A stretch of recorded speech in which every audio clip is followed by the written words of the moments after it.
Bom dia, professores e professoras das áreas de Ciências Humanas, Ciências da Natureza e Matemática.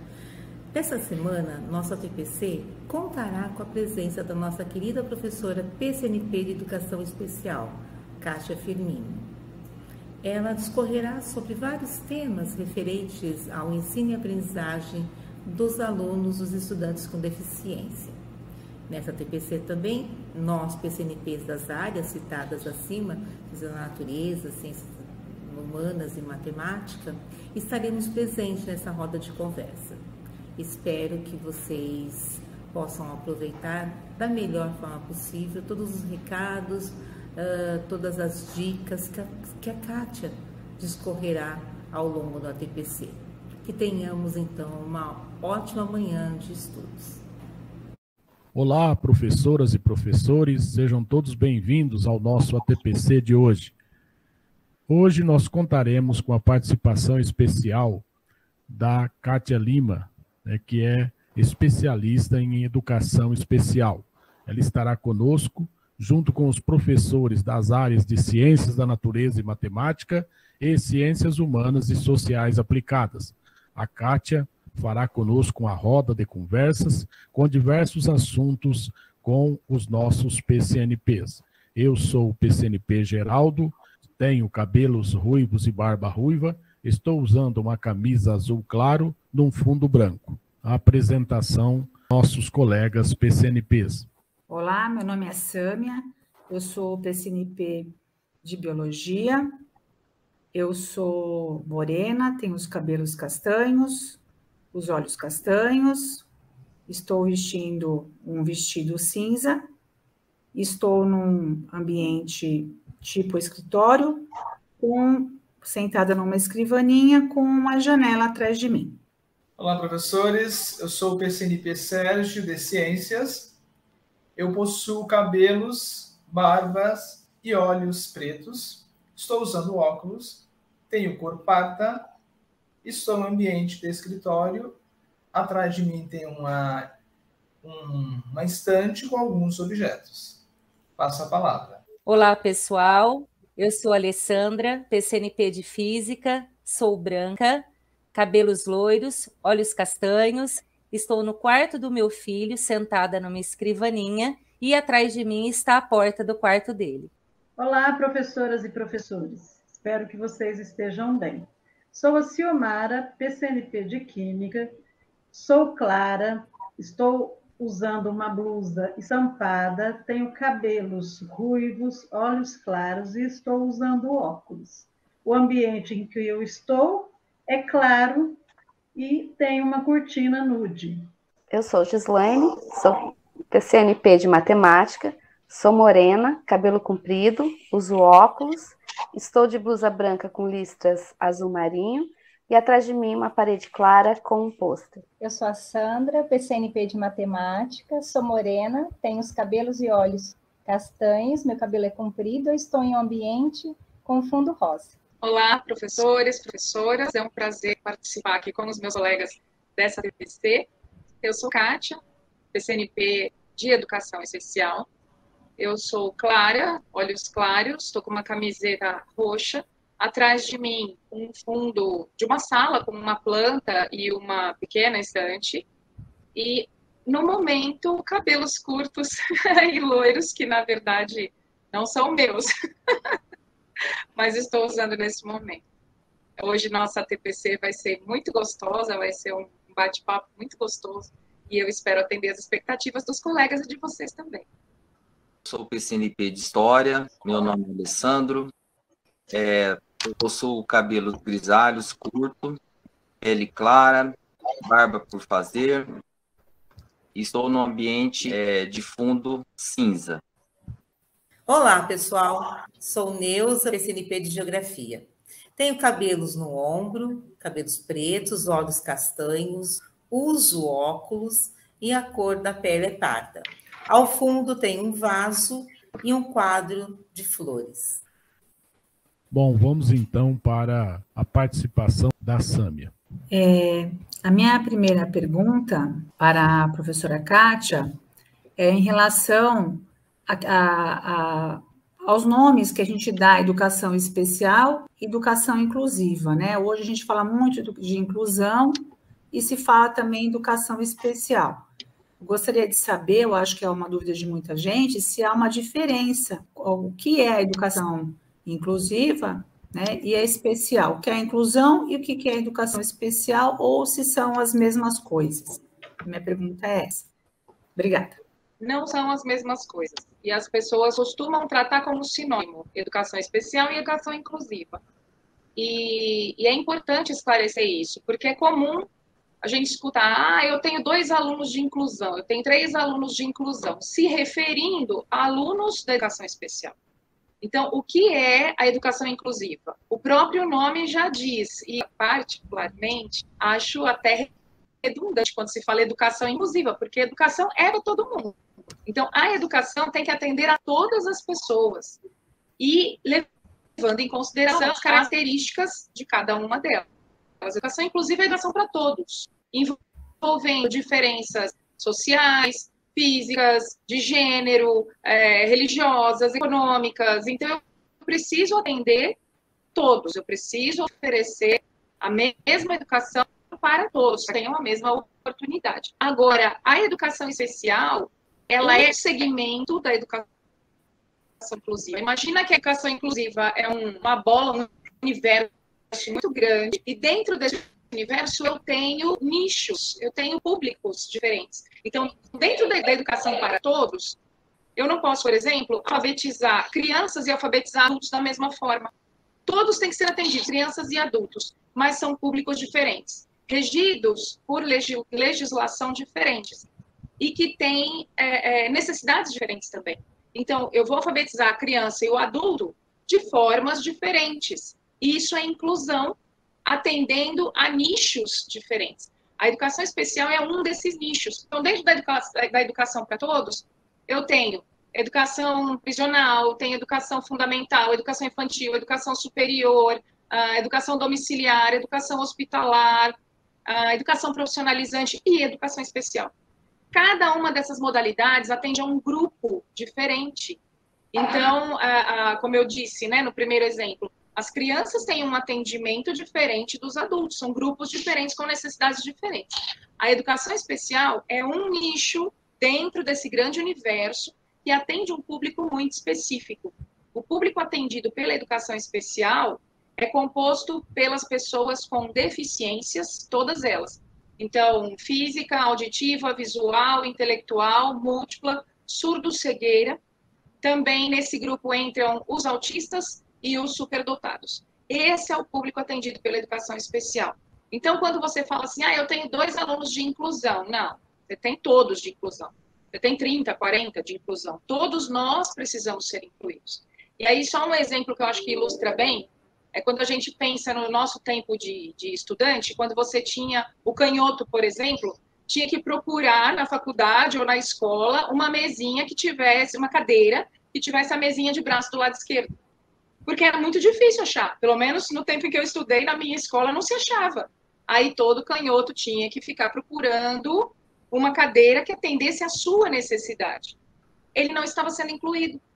Existem as pessoas que escrevem com a mão esquerda e eles precisam ser incluídos. Então, esse é um exemplo bem simples de inclusão. Por que não se encontra cadeira com o braço do lado esquerdo? Hoje a gente tem muito mais, né?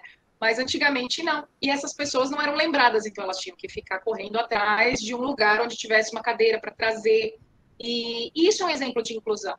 O canhoto tem que ser incluído, né? Todas as diferenças são abarcadas dentro da educação inclusiva. Agora, quando se fala em educação especial, aí sim, é um grupo muito específico, formado pelas deficiências, autismo e superdotação.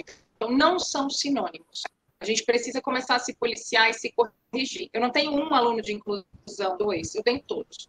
Eu posso ter 1 ou 2 público-alvo da educação especial. Aí sim. Eu acho que essa é a diferença. Perfeito. A próxima pergunta é o professor Sérgio, né, que vai fazer. Boa tarde. Olá, tudo bem, professora Kátia? Tudo jóia? Tudo bem. Professora, eu, como da área de ciências, e quanto outros professores também, nós encontramos muitas dificuldades em adaptar as habilidades, o currículo, até mesmo as atividades práticas para os estudantes da educação especial. Então, eu gostaria que você falasse um pouquinho para a gente, né, e ter dando aí algumas ideias para os nossos professores com relação às atividades práticas, como nós podemos adaptar ou inserir os estudantes da educação especial nas atividades práticas, visto que tem muitas atividades que os professores encontram muitas dificuldades para estar inserindo esses estudantes. Aí a gente vai depender da deficiência, né? Quando se fala do público da educação especial, nós temos surdos, temos cegos, temos deficientes intelectuais, temos autistas, temos superdotados. E aí, né, de que público eu estou falando? Porque cada um também tem a sua especificidade. Então, eu preciso saber a que público eu estou me dirigindo para pensar num objetivo para esse público ou para esse indivíduo. A educação especial, o principal objetivo da educação especial é oferecer autonomia para a pessoa com deficiência. Esse é o principal. O máximo que a gente puder oferecer, porque ele tem uma vida autônoma, a gente precisa oferecer. Mesmo quando o conteúdo que eu vou trabalhar com ele não é completamente acadêmico. Né? Então, assim, eu preciso primeiro, a gente tem que seguir uma ordem. Eu vejo os professores muito preocupados com o que fazer. O que eu vou dar? O que eu vou fazer? Essa não é a primeira pergunta. A primeira pergunta é o que ele precisa aprender? Essa é a pergunta que vai dirigir o trabalho do professor. O que meu aluno precisa aprender? Lembrando que nós temos necessidades funcionais e necessidades acadêmicas depois. Primeiro eu tenho que funcionar, primeiro eu tenho que sobreviver, primeiro eu tenho que ter alguma autonomia na rotina, na minha vida, no dia a dia. Essa é a primeira necessidade, a de sobrevivência. Depois, o aprendizado escolar. Então, eu preciso conhecer meu aluno primeiro, saber o que ele já sabe e me perguntar o que agora ele precisa aprender para sobreviver na vida. Essa é a primeira coisa. Se eu percebo que ele tem uma funcionalidade adequada, eu então vou pensar no conteúdo acadêmico. Mas se ele não tem uma funcionalidade, aí eu estou falando especialmente de deficientes intelectuais e autistas, quando eles não têm uma funcionalidade que lhes permita alguma autonomia, então eu vou trabalhar a questão da funcionalidade primeiro. A gente tem alguns autistas, por exemplo, que são brilhantes, né, tem uma inteligência acima da média, mas que atividades funcionais no dia a dia eles não conseguem desempenhar. Então, fechar o botão de uma camisa, amarrar um sapato. Nossa, mas ele é tão inteligente e não consegue fazer isso, que é tão simples.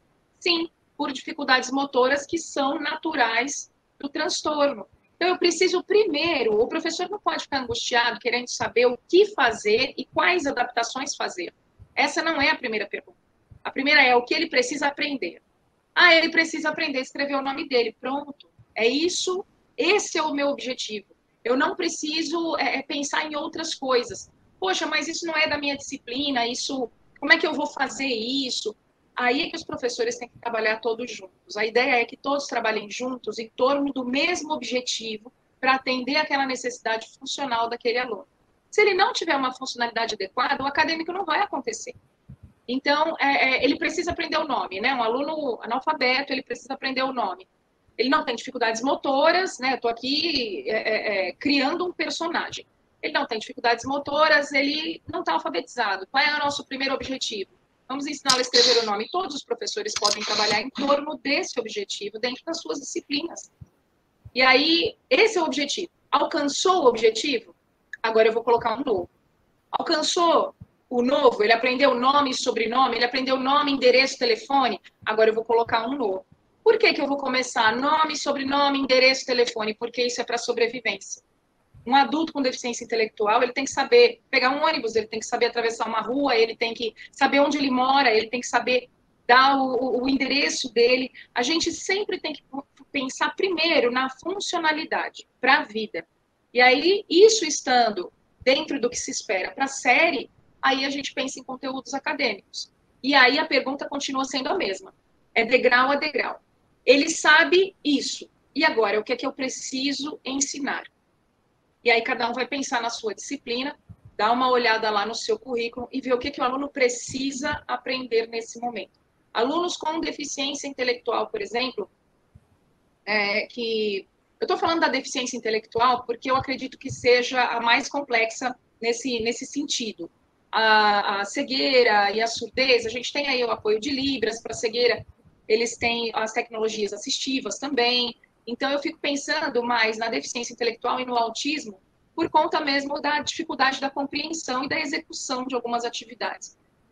E aí, se você tem adolescentes na fase da puberdade, dentro da sua sala de aula, o que é que eles precisam saber? Primeiro, especialmente esses que são mais vulneráveis, dentro da biologia, o que aquele menino, aquela menina que são presas fáceis, por exemplo, para pessoas aí de má índole, o que eles precisam saber?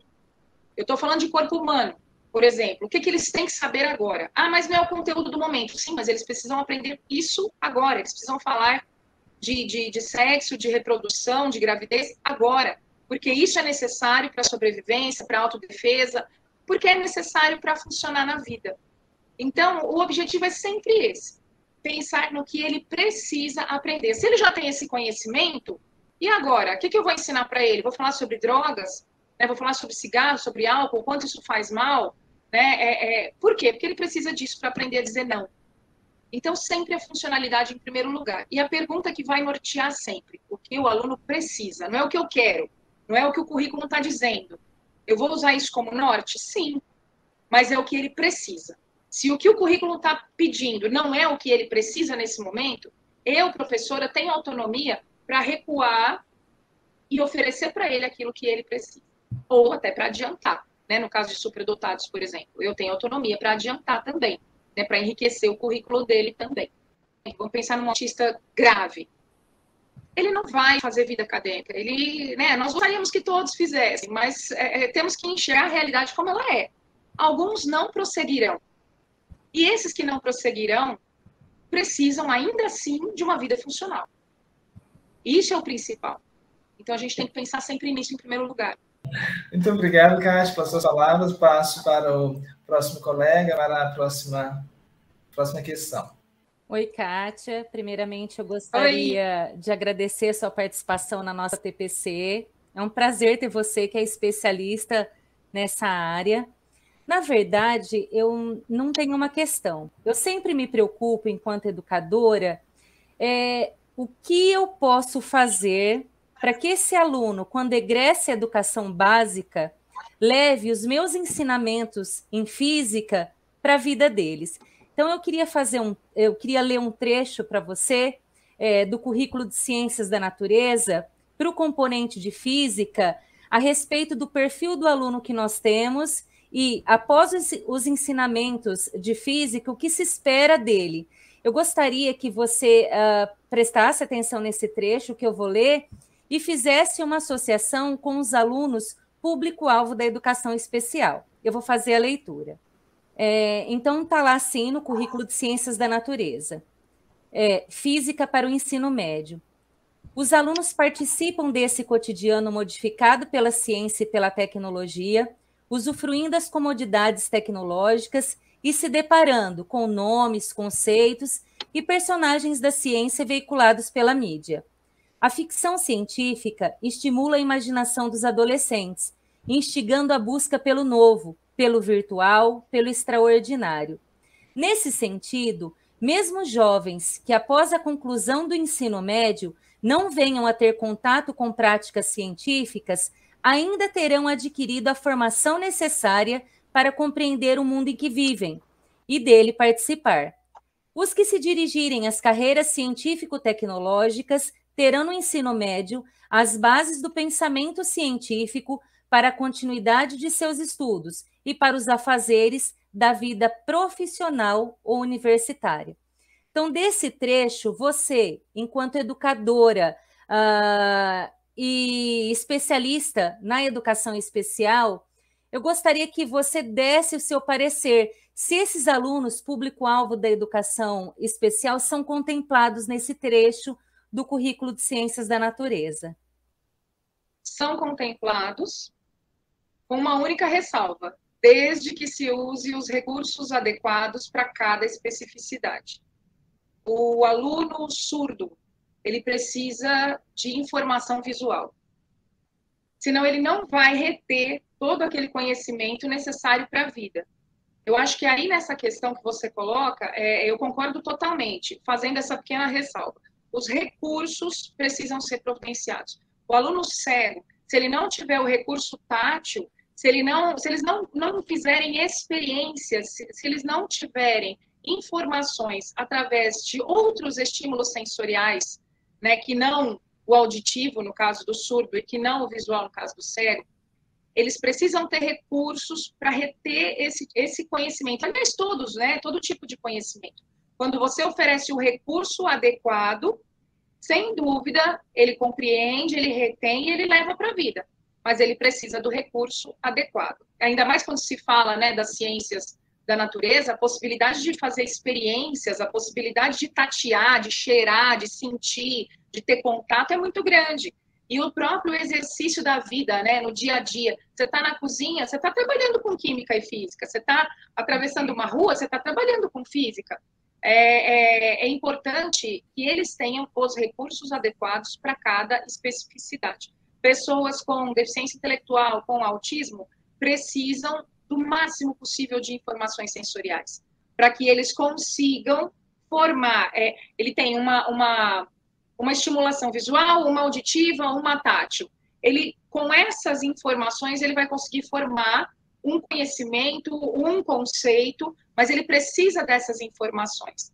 Por que aqui, né, usando o exemplo próximo, por que aqui todos nós nos descrevemos? Para que o cego tenha essa informação, para que a pessoa com baixa visão tenha essa informação. Se nós não oferecemos a informação de como nós somos para essas pessoas, eles vão nos ouvir? Vão. Eles vão entender? Vão. Mas vai ficar uma lacuna. Quem é que está falando? Como é essa pessoa que está falando? Então, a gente precisa oferecer o máximo de informação possível, o máximo de recursos possíveis. E aí, sem dúvida, eles levam para a vida todas as experiências que os professores oferecerem para eles. A gente precisa dar estrada para eles caminharem. Ao caminho eles farão. E aonde eles chegarão, nós não sabemos. Mas a estrada a gente precisa oferecer. Muito obrigada, Kátia. Eu passo a palavra agora para a colega Ciomara. Olá, Kátia, muito obrigada, pela participação. Obrigada. Kátia, nós já sabemos que o processo de inclusão dos estudantes com deficiência, necessidades especiais, ainda é um desafio para todos os professores. E a adaptação curricular, ela constitui uma possibilidade para atender os estudantes com deficiência ou aqueles estudantes que têm alguma necessidade, dificuldade na aprendizagem, né? Diante de tudo isso, qual o olhar que o professor de Química precisa ter para pensar numa sequência de atividades que ele possa contribuir com a vida do estudante, né? Você já até citou alguns exemplos em algum momento que nós já conversamos, mas eu acredito que seja importante frisar mais uma vez. Sim. Tá? Acho que complementando um pouco daquilo que nós já falamos anteriormente, né, com o Sérgio, com a Alessandra. O professor, ele precisa incorporar um roteiro, um passo a passo. O professor é sempre muito preocupado e muito angustiado em procurar e oferecer atividades. Eu vejo professores angustiados. Eu tenho um aluno surdo na minha sala, que tipo de atividade que eu vou dar para ele? Eu tenho um aluno cego, que tipo de atividade? A gente começa do meio, quando se pensa, como se pensa, né? Esse não é o início do processo. Por isso o professor fica angustiado, porque ele fica perdido, ele não sabe bem o que fazer, acaba pegando atividades aqui e ali, oferecendo para o aluno, ele acaba não tendo clareza de um único objetivo para alcançar, e depois ele não sabe como continuar. Então, acho que para todas as situações, a gente precisa criar um roteiro. Esse roteiro segue alguns passos. Primeiro passo, conhecer o aluno. É a primeira coisa, o professor não pode ter pressa em oferecer coisas. Ele tem que oferecer para o aluno aquilo que ele está oferecendo para os outros e verificar como é que aquele aluno se comporta. E coletar informações, observar e coletar informações. Tanto dos documentos clínicos que esse aluno traz, documentos que estão no prontuário, informações da família, informações que a própria escola já deve ter a respeito desse aluno. O professor precisa conhecer, é a primeira coisa. Conhece o aluno ali mais ou menos, procura observar o que o aluno já sabe fazer, mesmo que esteja aquém daquilo que a série espera. O que esse aluno já sabe fazer? Ele não sabe ler, ele não sabe escrever, mas ele sabe desenhar e ele fala muito bem. Eu já tenho uma informação. E o que esse aluno não sabe? E o que ele precisa aprender? Então, são 3 perguntas. O que ele sabe, o que ele não sabe e o que ele precisa aprender agora. A partir disso, o que ele precisa aprender agora, eu tenho um objetivo. Ele precisa aprender a escrever, porque ele sabe desenhar, ele sabe falar, eu consigo uma interação com ele através de oralidade, mas ele precisa aprender a escrever. Então, esse é o meu objetivo. Agora, aprender a escrever é uma coisa gigante. Quando você fala em alfabetização, é um universo imenso, e a gente tem que quebrar esse universo em pedacinhos. Ele precisa aprender a ler e escrever? Tá, mas eu não vou conseguir fazer isso, eu sendo PEB 2, né, com tão pouco tempo na sala de aula, eu não vou conseguir fazer isso. Quebra em pedacinhos, pega um único objetivo. Ele vai escrever o nome, exemplo anterior, né, eu tinha dado. Ele vai escrever o nome. Esse é o meu objetivo, eu já tenho um objetivo. Agora, os professores vão procurar atividades referentes a esse objetivo. E todos podem fazer a mesma coisa, porque assim a gente ganha tempo. Se todos trabalharem em volta do mesmo objetivo, a gente ganha tempo e esse aluno vai aprender a escrever o nome mais rápido. E dentro de cada disciplina, claro que ele vai recebendo oralmente o conteúdo da série. Conseguiu? Atingiu o objetivo? Conseguiu escrever o nome? Ótimo. Vamos colocar um novo objetivo. E vamos avaliando se ele alcançou o objetivo que eu fixei ou não. Se ele alcançou, ótimo. Se ele não alcançou, eu preciso me replanejar. Eu preciso, talvez, recuar em algum passo anterior. Talvez ele não saiba letras. Como é que ele vai escrever o nome se ele não sabe letras? Talvez eu precise recuar lá nas letras, isoladamente, para então depois colocar para ele a escrita do próprio nome. Então, é uma avaliação, uma reavaliação constante, através de pequenos objetivos que são em sequência. Um tem que vir após o outro. O nosso trabalho com a educação especial, com a educação de uma forma geral, mas na educação especial, tem que ser uma coisa lógica. Eu preciso saber onde eu quero chegar. Eu preciso saber o que ele precisa aprender para eu oferecer a estrada. Então, eu tenho que saber onde eu quero chegar. No momento em que eu sei onde eu quero chegar, eu não me perco no caminho. Eu não vou ficar batendo cabeça e angustiada procurando coisas para ele fazer. Eu já sei o que eu tenho que procurar. Eu vou procurar atividades referentes àquele objetivo e oferecer para o aluno e avaliar constantemente como é que está sendo a caminhada desse aluno, se ele alcançou ou não o objetivo, se eu posso avançar ou se eu tenho que recuar, se eu tenho que complementar. Então, essa eu acho que é a forma mais lógica e a forma em que o professor consegue ter domínio do que ele está fazendo, clareza do que ele está fazendo, e isso frustra muito menos, porque o professor sabe o caminho que ele está trilhando, ele não fica com aquela sensação de que está nadando e morrendo na praia sempre, porque essa é uma sensação frequente dos professores. Poxa, eu faço, mas eu não sei o que fazer, ele não consegue. Se a gente se preocupar um passinho de cada vez, com cada etapa, a coisa fica sob nosso controle. E os resultados ficam mais claros. A gente não se sente tão perdido assim. Então, acho que a ordem é essa: conhecer o aluno, saber suas características, se informar a respeito dele, entender o que ele já sabe, o que ele não sabe, o que ele precisa aprender. Em cima do que ele precisa aprender, eu tenho um objetivo. Agora eu vou aplicar. Eu vou aplicar atividades e depois eu vou avaliar. Desculpa, nessa sequência, eu posso inserir os conceitos do meu componente curricular, né?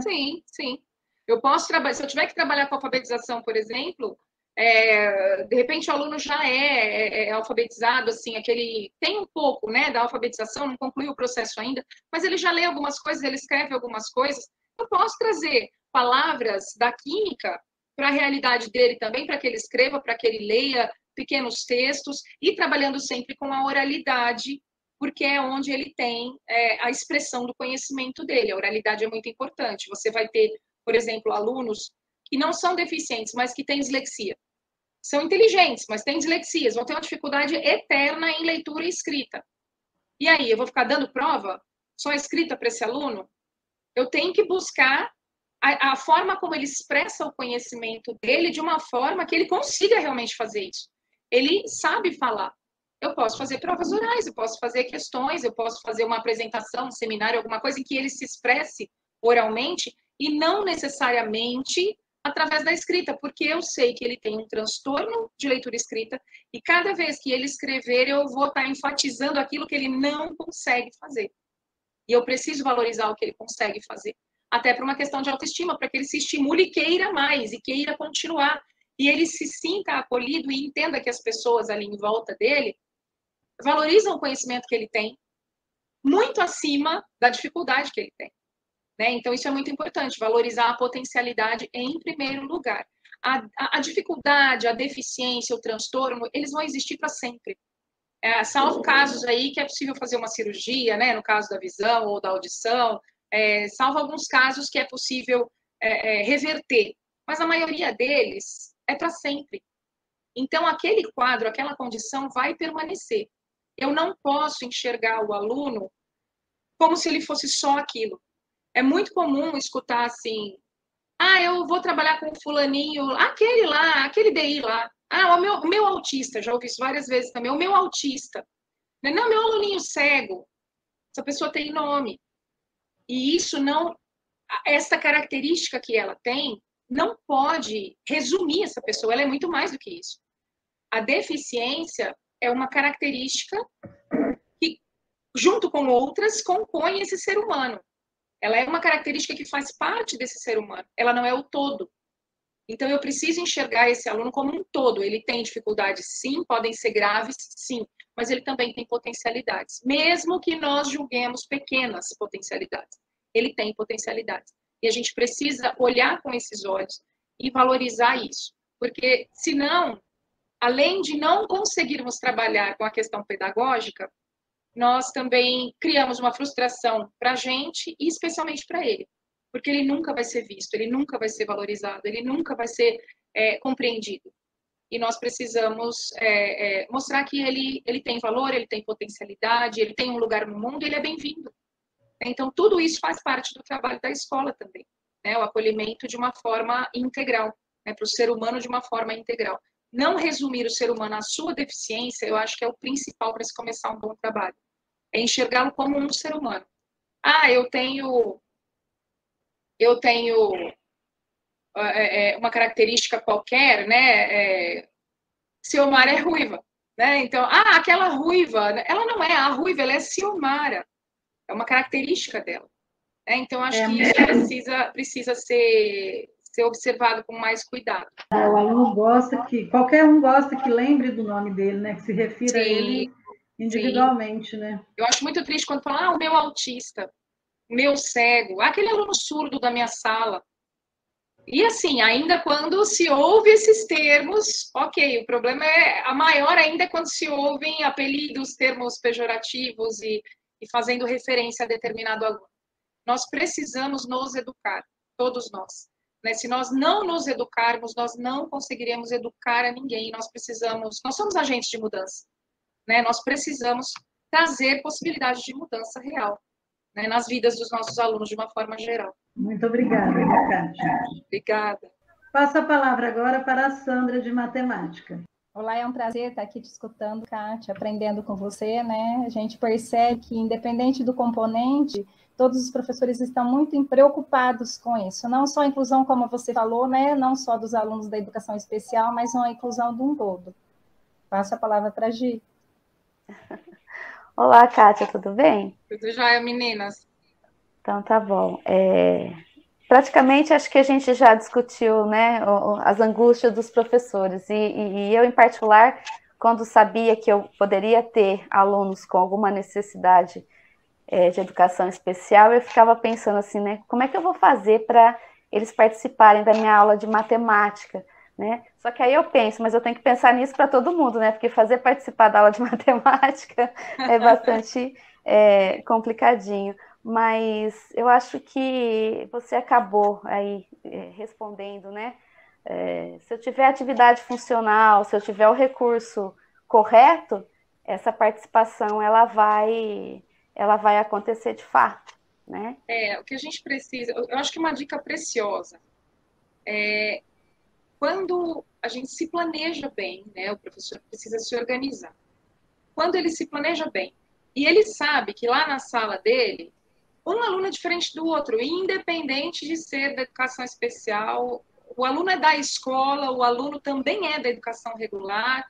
Então, sem colocar diferenças entre os alunos, cada um tem a sua particularidade. Todos são diferentes e todos são desafiadores. O aluno que é superdotado também é um desafio, porque você precisa enriquecer, você precisa suprir a necessidade dele mais do que os outros estão solicitando naquele momento. Então, quando você entende que a sua sala é heterogênea e que, sem essa separação de aluno público-alvo da educação especial, aluno público-alvo do ensino regular, sem essa separação, todos eles têm potencialidades e dificuldades. Então, no momento em que eu tenho um público grande, que depende de mim, se eu me preparar com o máximo de recursos possível, com o máximo de estímulos sensoriais possível, eu consigo atender uma grande quantidade de uma única vez.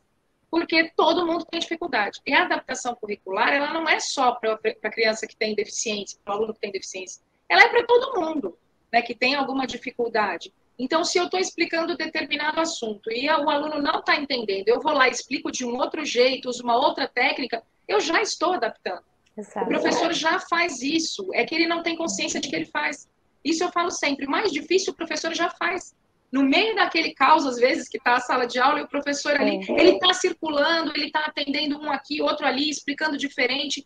Isso é adaptação curricular e o professor já faz. A dificuldade é que ele não registra. E isso, quando ganha o registro, ganha forma. Ele pode ser visualizado. Aí o professor fala, gente, eu fiz isso tudo e nem me dei conta de que fiz. Então, quando você prepara uma aula com uma aula multissensorial, né, que a gente fala, com vários estímulos, com vários recursos, você vai atender a maioria, pelo menos. Porque cada cérebro aprende de um jeito, cada cérebro processa de um jeito. Existem pessoas que retêm muito mais informações visuais, outras auditivas, outras são mais sinestésicas, elas precisam do movimento, elas precisam mexer, elas precisam pegar.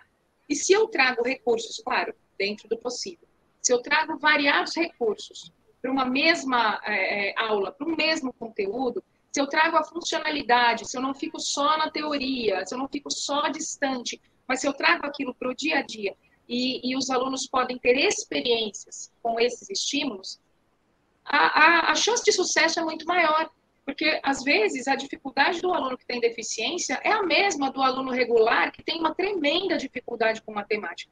E aqui, se a gente for pensar que as ciências exatas são aquelas que mais causam dificuldade, que a gente mais tem dificuldade, matemática, física, química, tudo aquilo que envolve o cálculo, raciocínio lógico, geralmente são os grandes problemas, né, para os alunos. E quando você traz variados recursos e traz aquele conteúdo para a vida real, para a prática, para a rotina do dia a dia, a chance de você ter sucesso é muito maior. E você não vai ter um monte de trabalho. Então, para cada aluno eu vou ter que traçar um programa. Não. Você vai enriquecer a sua aula e vai oferecer. Aí você vai fazendo ajustes.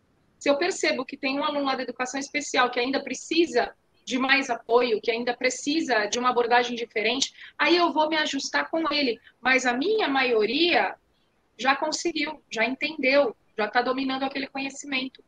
Então, exige planejamento do professor, organização e criatividade para poder recorrer aos recursos que possam proporcionar experiências reais para esses alunos. Tudo aquilo que a gente consegue experimentar é o que fica retido na memória, é o que a gente consegue trazer para a aplicação do dia a dia. Então, podendo experimentar, viver aquelas situações, aí sim você consegue alcançar, eu acho que com menos preocupação, né, os seus objetivos. Perfeito. Sandra, quer dizer mais alguma coisa? Não, isso mesmo. É o que ele quer, né? Saber como é que ele pode estar contribuindo para esse aluno, para ele se tornar um pouco mais independente, né? Eu acho que isso daí né, é o que a Kátia falou lá atrás, não pensar em vestibular, o que eu posso ser útil naquele momento para o aluno. Sim. Então, se a gente pensar na funcionalidade com os recursos certos, acho que a gente avança aí um bom trecho dessa caminhada, né? Muito. Nós temos experiência com professores que têm feito, eu tenho observado alguns que têm feito excelentes trabalhos, assim, na horta, colocando o aluno com a mão na massa ali, o aluno autista, que tem dificuldade sensorial, tem uma dificuldade tátil, tem uma hipersensibilidade, ele está manipulando a terra, ele está sentindo o cheiro das ervas que eles estão plantando, ele está vivendo experiências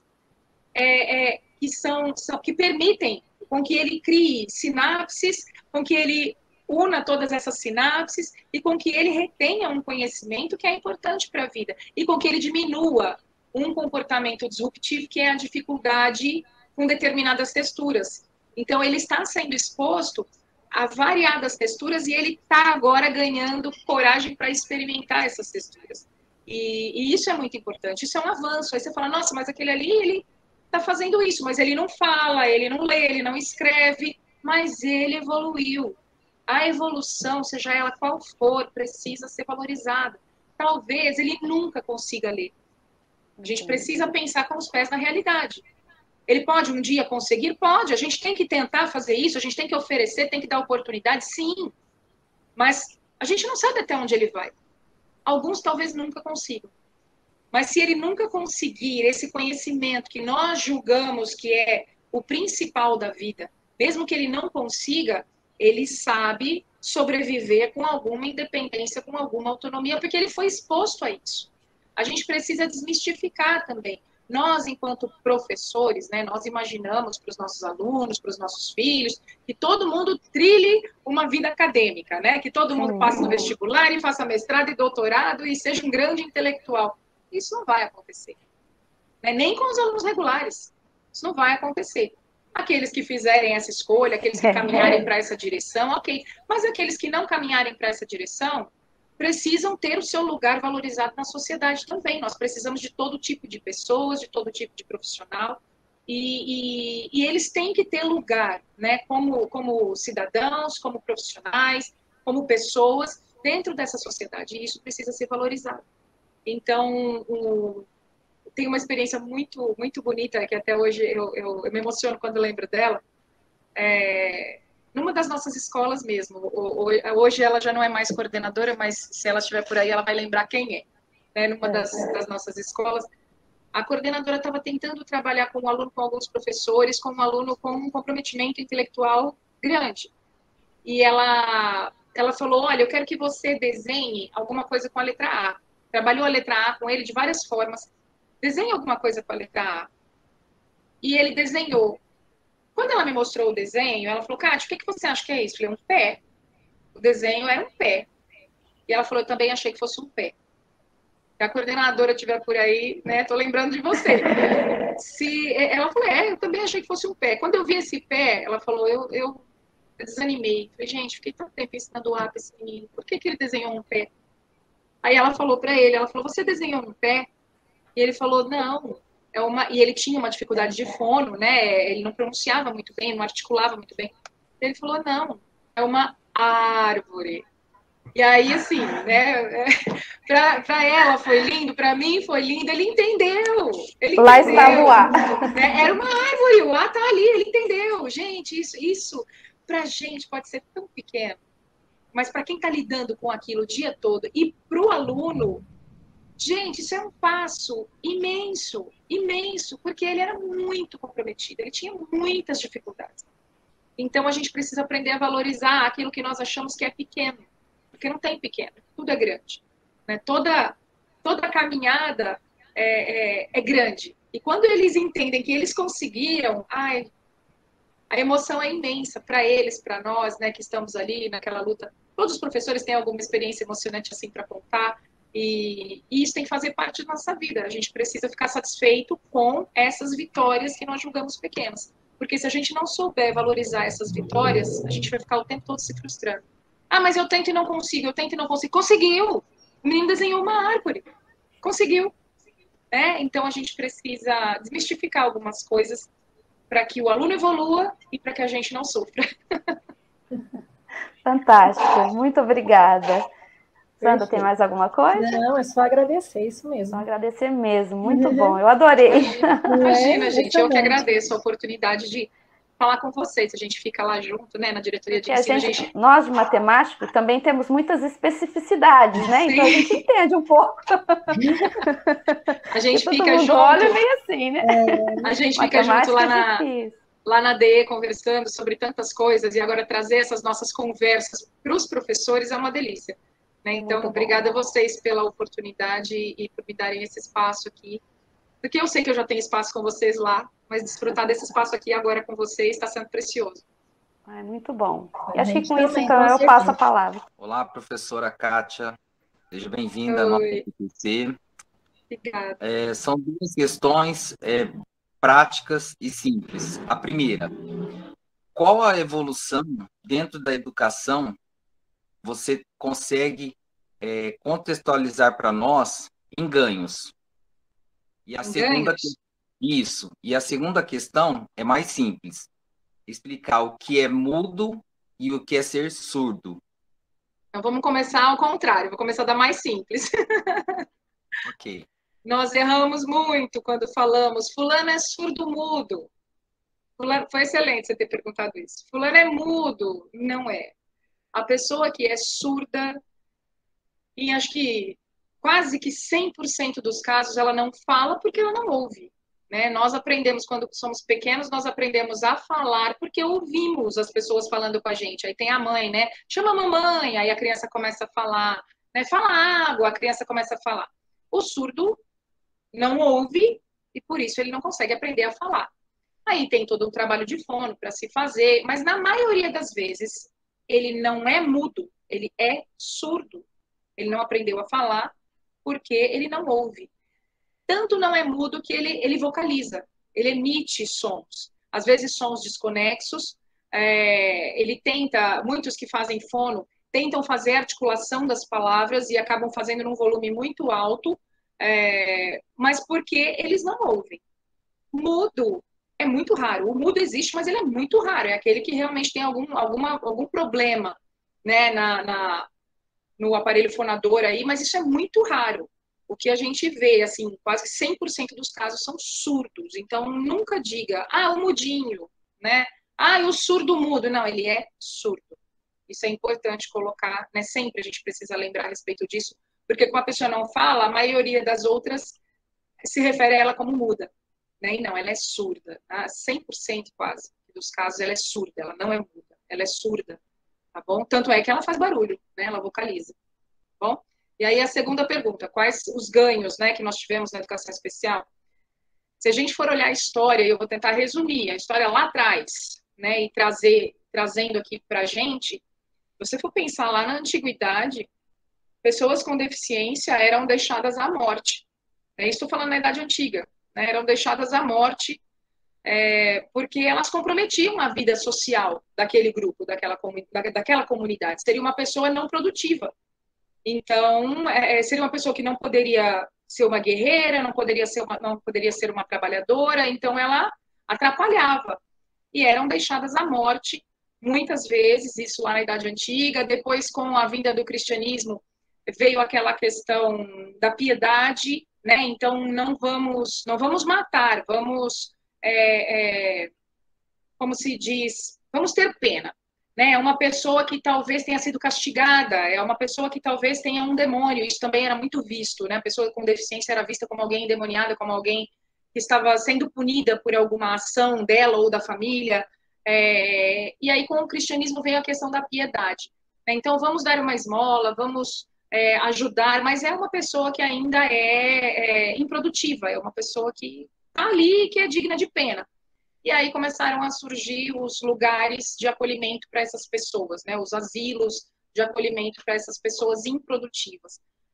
Assim como existiam colônias de leprosos, né? Existiam também lugares onde essas pessoas com variadas deficiências eram deixadas e viviam da caridade, né, das outras. As coisas foram evoluindo e aí começou a se pensar na deficiência como algo que precisaria ser estudado. A ciência começou a estudar a respeito daqueles fenômenos. Por quê? Né? A pessoa nasceu assim, por que ela está assim? Isso começou a ser visto pelos olhos da ciência e começaram as pesquisas. E com as pesquisas evoluindo, então veio a questão, essa pessoa é improdutiva de fato? Né?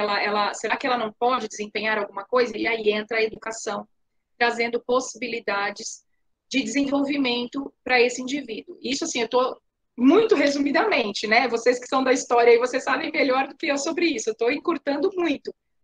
Mas hoje, né, depois com essa possibilidade de enxergar o deficiente como alguém produtivo, como alguém que ocupa um lugar, um espaço que pode produzir,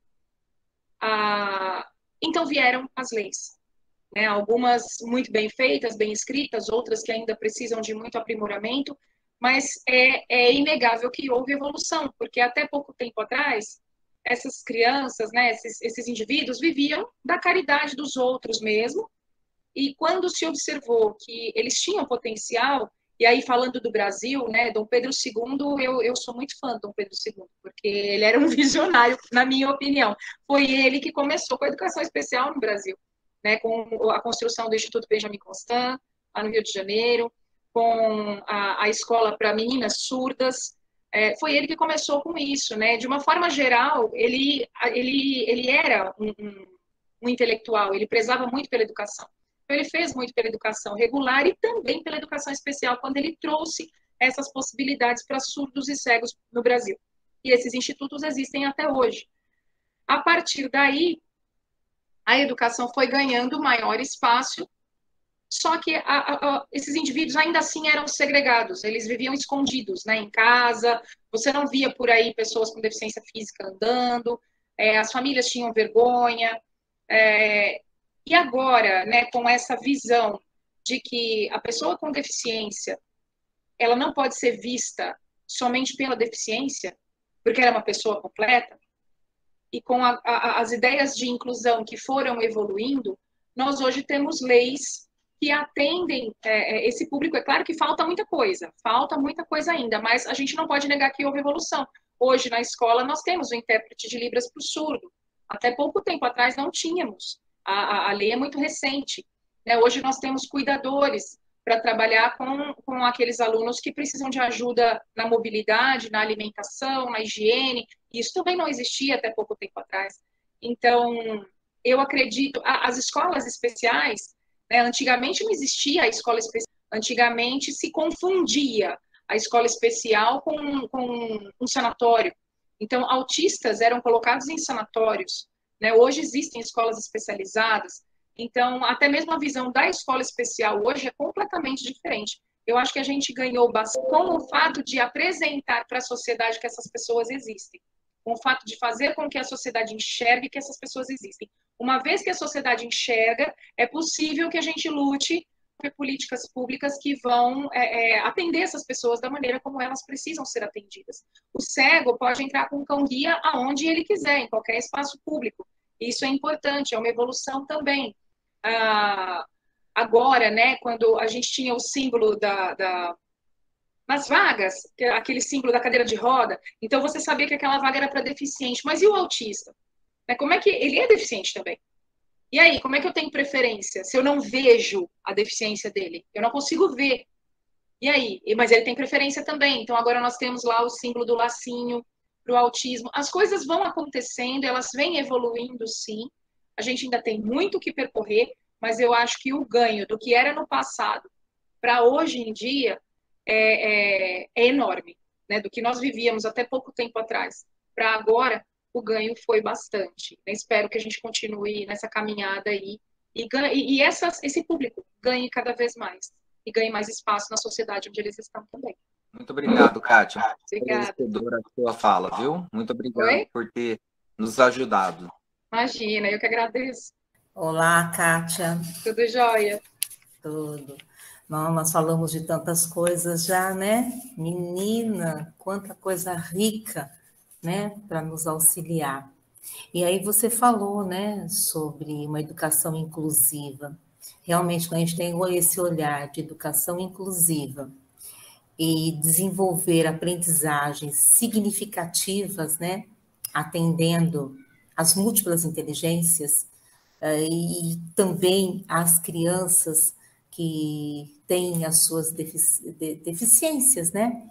É uma educação inclusiva, né? Esse olhar atento para cada um de nossos alunos, para uma aprendizagem significativa, né?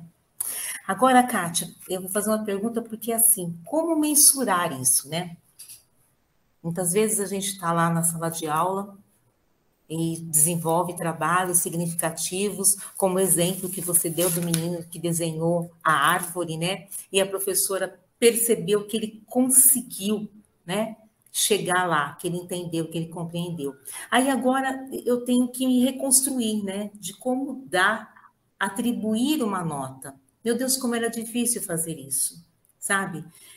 Você pensa no todo na sala, como um todo, em todos os alunos, e você vai atribuindo notas. E aí você tem tua criança, teu adolescente com deficiência. E você viu, e você compara um com o outro, né? Porque muitas vezes eu corrigia as provas, eu comparava as questões, as respostas e atribuía aí o conceito, ou mesmo a habilidade desenvolvida, né? E meu aluno, este aluno que desenhou a árvore, que chegou lá, como é que eu vou atribuir uma nota, né? Ao comparar com todos. Era uma dúvida cruel, sabe? Eu tinha que me reconstruir e dizer, mas, meu Deus, ele conseguiu, no limite dele, no ritmo dele, ele conseguiu se superar. Que nota que eu vou atribuir? E isso, para mim, era desafiador, tive que reconstruir. Eu gostaria que você falasse um pouquinho sobre isso, porque não é uma tarefa fácil. Nós temos que nos reconstruir, porque nós temos que entender qual é o processo de aquisição de conhecimento, realmente qual é o nosso objetivo com o aluno. Mas eu gostaria que você falasse um pouco sobre isso. Exatamente. Essa é uma angústia de todos, eu acho. Mas é uma angústia que realmente está atrelada ao pensamento do ensino que mede, né? Daquele ensino que mede conhecimento. E hoje em dia, até no ensino regular, a gente já entende que o conhecimento de uma pessoa não é medido por uma nota. Né? De repente, qualquer pessoa, você está fazendo lá uma prova, um concurso, não sei, e você não está legal, alguma coisa aconteceu naquele dia, você vai ter um rendimento mais baixo do que aquilo que você poderia ter. Então, a gente sabe que resumir também o conhecimento do ser humano a uma nota é muito complicado, né? E disso, de todas as pessoas, isso é muito complicado. Mas a gente tem esse mecanismo, né, e precisamos nos adequar. Com relação à educação especial, voltando lá no começo, quando eu falei, eu preciso colocar um objetivo para aquele aluno. Então, voltando lá no exemplo. Eu preciso descobrir o que ele precisa saber. Ele precisa aprender o nome. Vamos lá, voltar naquele exemplo. Ele precisa aprender a escrever o nome. Então, esse é meu objetivo. Todo mundo vai trabalhar em cima disso. Esse aluno conseguiu. Dentro do prazo estabelecido lá, ele conseguiu escrever o nome dele. Ele alcançou o objetivo. Nossa, Kátia, mas a gente está, né, num segundo ano do ensino médio. Todo mundo já está super alfabetizado, a gente está trabalhando, né, compreensão, interpretação de questões muito elaboradas. E ele só escreveu o nome. Esquece todo o resto da sua sala. Esquece, apaga da sua cabeça. Qual era o objetivo com esse aluno? Com deficiência intelectual, por exemplo. Não era só escrever o nome? Era. Então, é em cima desse objetivo que eu vou atribuir nota.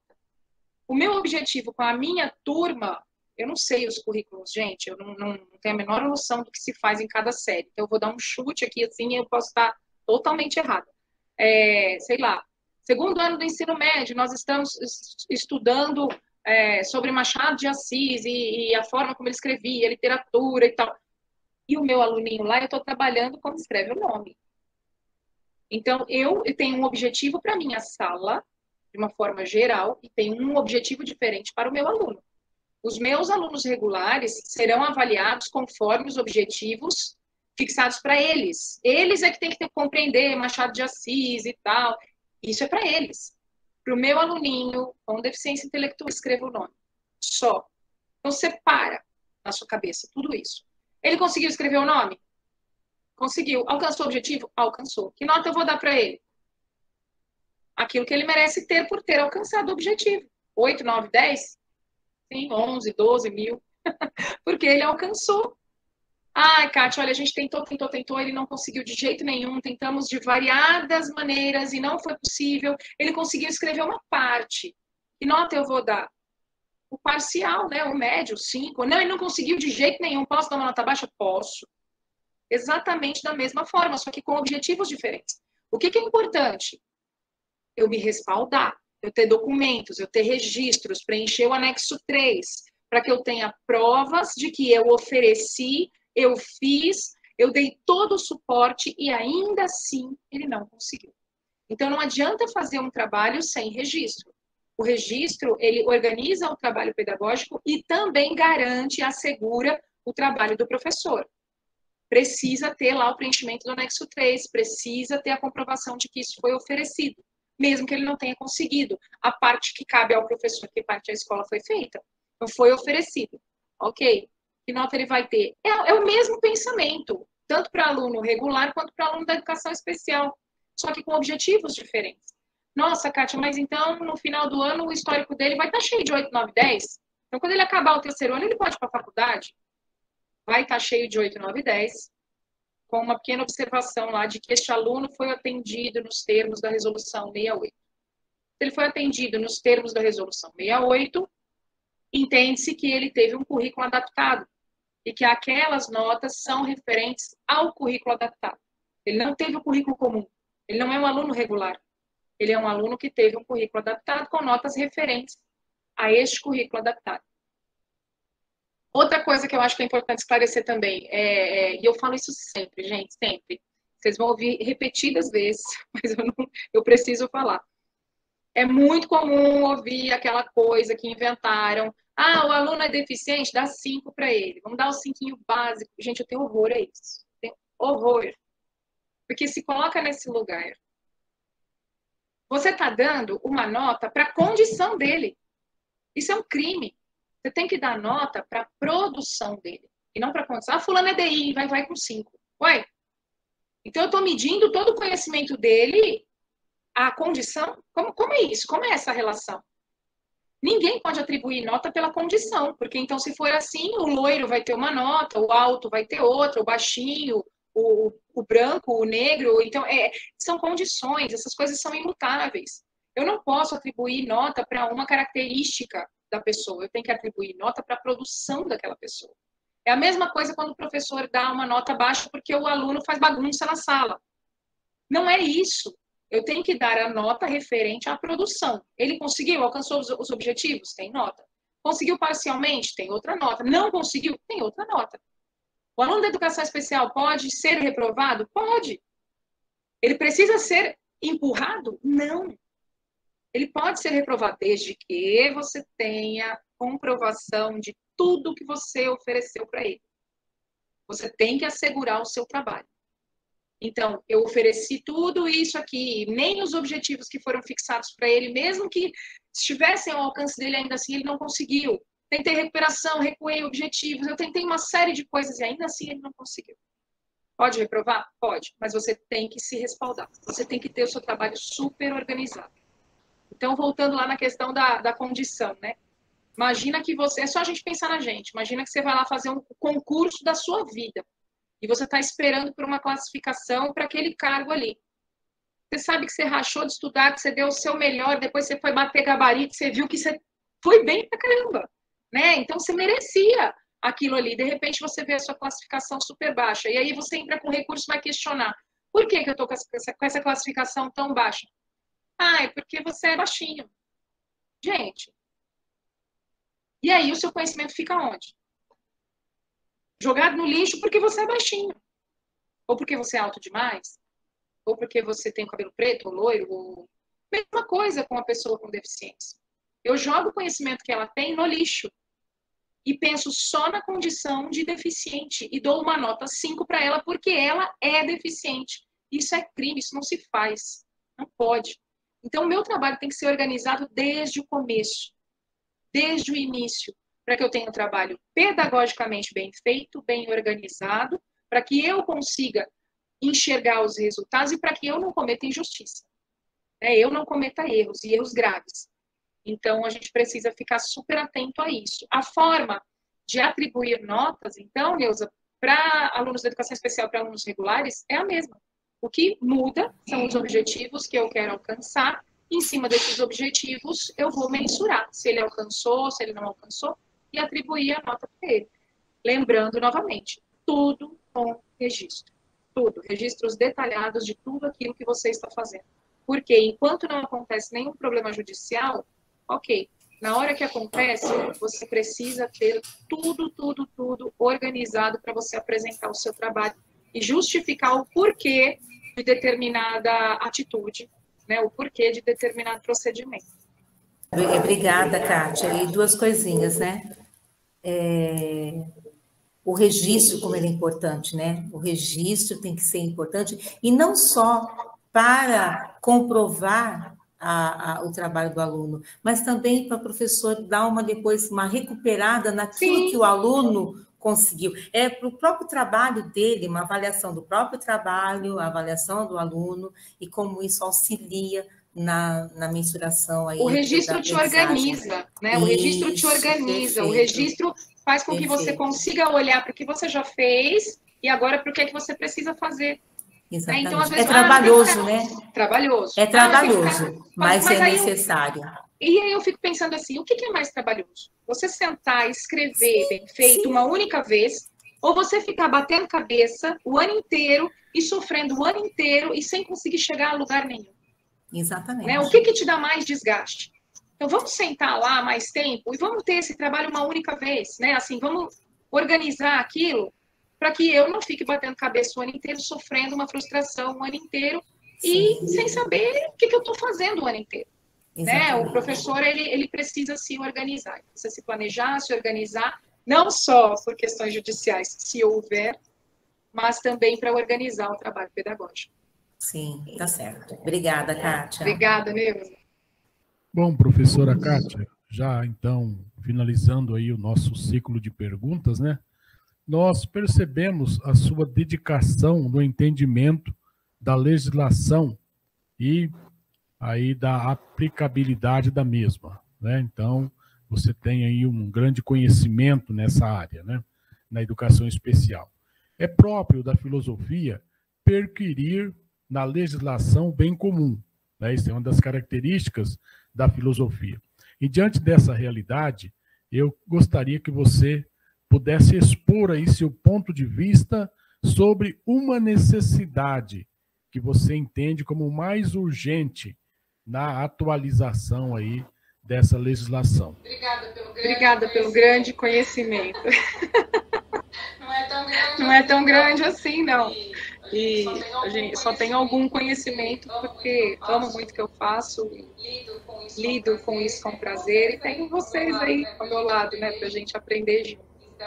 Então, o que eu acho mais urgente? E aí eu vou deixar muito claro, Geraldo, que eu estou falando em meu nome, nome da Kátia Ferreira Lima Firmino. Neste momento em que eu respondo essa pergunta, eu não estou representando a Secretaria da Educação. Eu estou falando em meu nome, com o meu CPF, com o meu RG. Tudo bem? O que eu acho que é prioritário? Eu acho que a legislação precisa ser melhorada.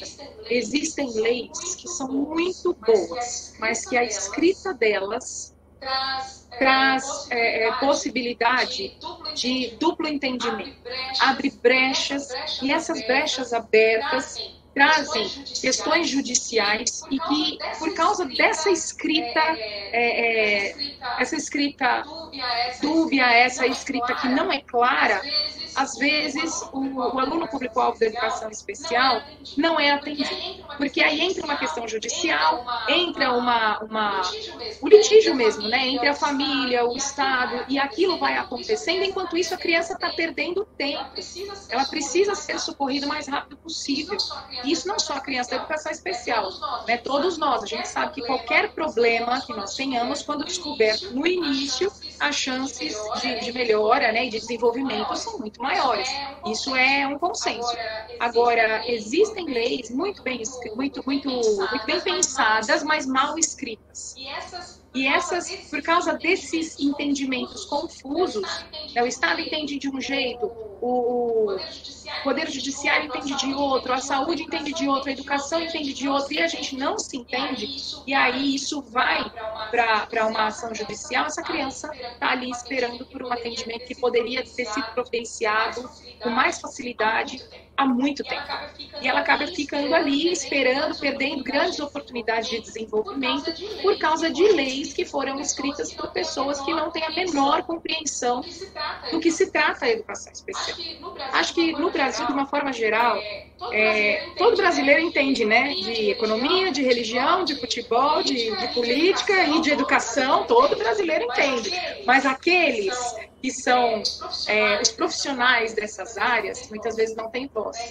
Né? Então, assim, médicos, por exemplo, né, que falavam aí a respeito do Covid e tal, quantas vezes nós ouvimos médicos serem refutados pelo Poder Judiciário, por economistas, e por toda sorte de brasileiros, e as palavras daqueles médicos, né, dos profissionais da área, muitas vezes eram desvalorizadas. Eu acho que isso acontece com todas as áreas de uma forma geral. No Brasil, todo mundo entende de educação, mas os professores não são ouvidos. Nós, profissionais da área da educação especial, não somos ouvidos. E aí, alguém bem intencionado senta ali, escreve uma lei baseado em discurso. E isso eu volto a falar. Eu estou falando em nome da Kátia. Eu não estou representando a Secretaria da Educação. Mas eu acredito que os profissionais de educação especial concordem comigo. Porque isso lá na ponta, na hora de atender o aluno, dificulta muito. E aí você tem leis escritas e baseadas em discursos. E eu não são baseadas nem em teorias científicas, não são. São baseadas em discursos, em opiniões, em alguém que pensa que alguma coisa deve ser muito boa, aí vai lá, conversa com alguém lá do poder público, lá do legislativo, eles escrevem aquilo, e na prática aquilo não funciona. Às vezes até atrapalha. Então nós temos uma série de dificuldades com políticas públicas, por textos mal escritos, por textos sem fundamento científico algum, né, feitos com base em discursos de pessoas que muitas vezes não tiveram nem experiência com a educação especial. E nós, professores da educação especial, professores regulares, não somos ouvidos. Eu acho que nós alcançaríamos uma evolução muito grande nesse país quando o legislativo ouvisse profissionais de cada área para as quais eles escrevem as leis. Então, vamos falar de saúde? Consulta os médicos.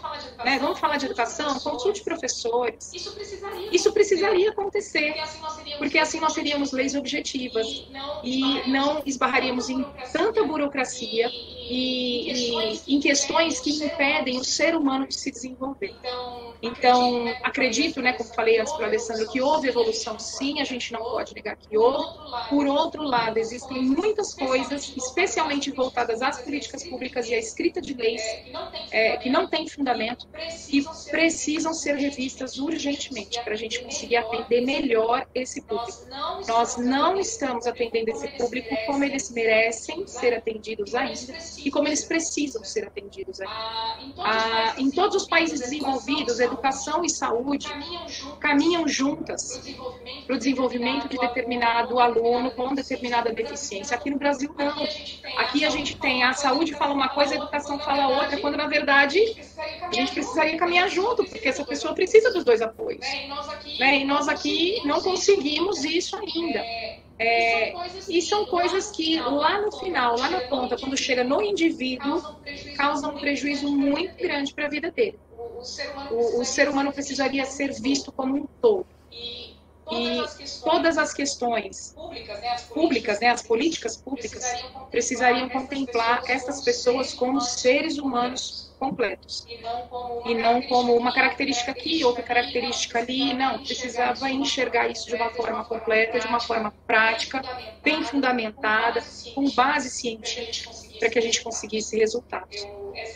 Essa é a minha opinião, né? Você perguntou a minha opinião, então Essa é a minha opinião. E a gente continua nessa luta aí para tentar fazer o máximo possível para essas crianças, né? Não só eu e os professores de educação especial, mas eu sei que vocês também, né? Professores regulares, fazem o máximo que podem, né? Lutam o máximo que podem e muitas vezes se frustram exatamente pelos mesmos motivos pelos quais nós, da educação especial, nos frustramos.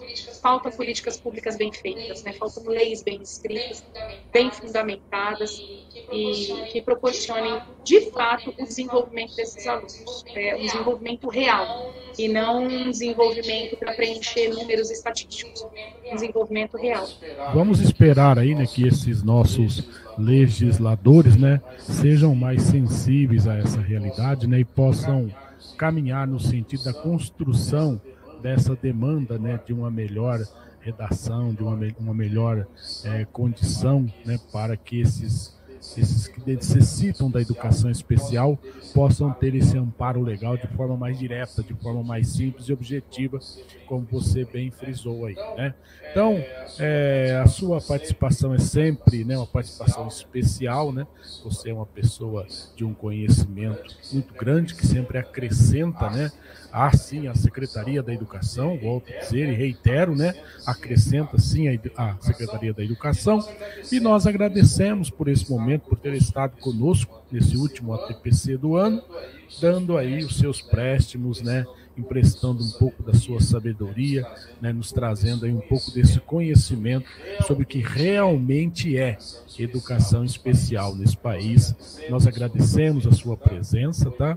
Foi um grande prazer tê-la conosco nesse momento e vamos aí continuar juntos no nosso trabalho, né? Nós esperamos continuar contando com o seu trabalho aí na nossa diretoria de ensino.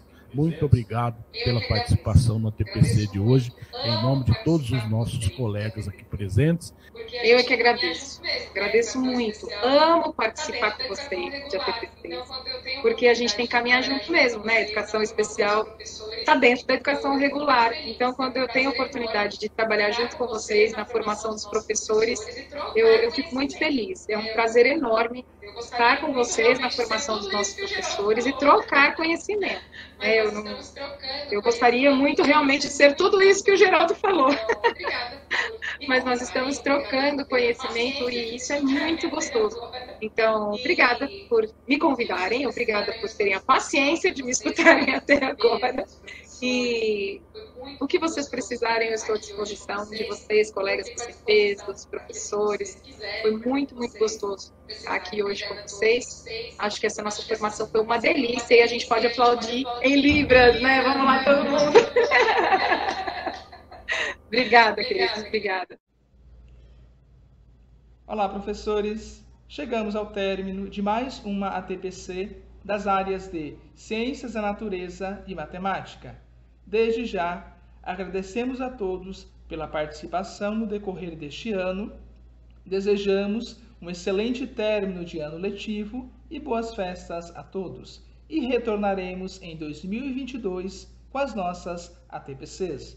Não esqueçam de preencher a lista de presença, aqueles que possuem aulas somente do Inova, preencher lista específica. Um grande abraço a todos e até mais!